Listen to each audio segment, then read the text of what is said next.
രാഹുൽ മാങ്കൂട്ടത്തിൽ ഉൾപ്പെട്ട നിയമസഭാ കക്ഷിയെ നയിക്കാനില്ലെന്ന് പ്രതിപക്ഷ നേതാവ് വി.ഡി. സതീശൻ ഹൈക്കമാൻഡിനെ അറിയിച്ചിരുന്നു.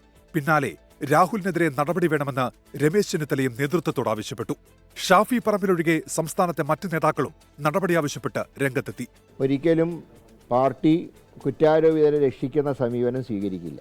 ഈ വിഷയത്തിൽ കാര്യങ്ങളെക്കുറിച്ച് വസ്തുനിഷ്ഠമായി പഠിച്ച് ഉചിതമായൊരു തീരുമാനം പാർട്ടി സ്വീകരിക്കും. ഉപതെരഞ്ഞെടുപ്പ് ഭീതി ഒഴിവാക്കിയിട്ട് മതി അന്തിമ തീരുമാനം എന്ന നിലപാടിലേക്ക് നേതാക്കൾ എത്തിയിട്ടുണ്ട്.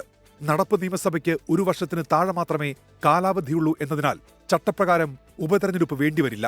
എന്നാൽ തിരഞ്ഞെടുപ്പ് കമ്മീഷൻ അപ്രതീക്ഷിത പ്രഖ്യാപനം നടത്തിയാൽ പാലക്കാടിന് പുറമെ പീരുമേട്ടിലും ഉപതെരഞ്ഞെടുപ്പ് വേണ്ടിവരും. പിന്നാലെ തദ്ദേശ തെരഞ്ഞെടുപ്പും നിയമസഭാ തെരഞ്ഞെടുപ്പും നേരിടണം. ഇക്കാര്യം കണക്കിലെടുത്ത് MLA സ്ഥാനം രാജിവെപ്പിച്ചില്ലെങ്കിൽ രാഹുൽ മാങ്കൂട്ടത്തിലിനെ നിയമസഭാ കക്ഷിയിൽ നിന്ന് മാറ്റി നിർത്താനും കോൺഗ്രസ് നേതൃത്വം ആലോചിക്കുന്നുണ്ട്. ഏതായാലും നിലവിലെ നടപടി പോരാ, കർശന നിലപാട് വേണമെന്ന നിർദ്ദേശം ഹൈക്കമാൻഡ് നൽകിക്കഴിഞ്ഞു. രാജിയായാലും മാറ്റി നിർത്തലായാലും തീരുമാനം വൈകില്ലെന്നുറപ്പ്. Political desk 24. ലോകത്തെവിടെയായാലും ഏത് സമയത്തും 24 വാർത്തകളും ഓഗ്മെന്റഡ് റിയാലിറ്റി പാക്കേജുകളും എക്സ്പ്ലെയിനറുകളും വിശദമായി കാണാൻ ഞങ്ങളുടെ YouTube ചാനൽ നിങ്ങൾക്ക് സബ്സ്ക്രൈബ് ചെയ്യാം.